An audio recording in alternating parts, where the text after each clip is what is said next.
I'm going to explain my process and a quick review about the MechMaxx 22-inch sawmill. It is very important to keep your blade cool and clean. I use a liberal amount of soapy water. Ease into the first cut at half throttle. Then once the blade is in all the way, then full throttle, pushing steadily. If you are getting any resistance at all, then stop and make the needed adjustments. In the past 6 years, I've never milled 327 board feet, stickered and sealed the ends in 4 days.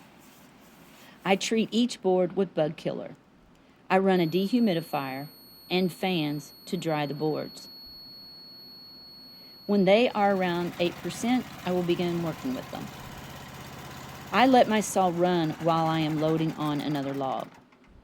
When I am finished for the day, I turn off the gas to let the engine run out the carburetor. I loosen the tension lock bolt so I can turn the tension bar and release the tension on the blade. The polymer cushion inside the rectangular pipe plug will need to be replaced because part of it has been forced out. I've called MechMaxx for a replacement, but the phone just rings and the part is not available on their website. Any ideas? I removed the saw guard in order to remove the wet sawdust under the blade.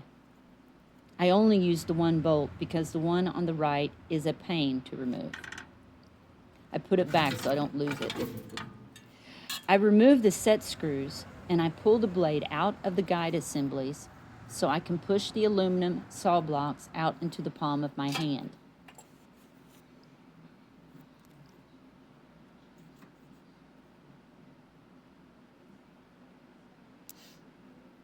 I take them in and clean them. I clean the belts with a plastic scraper and a toothbrush. Also on the blade. The oil was getting pretty dark, so I changed it. I bolted 2x4s on the bunks in order to raise the logs up and get the last bolt cut to width. I added a dumbbell for counterbalance and also to work out because this is just too easy. Thanks for watching.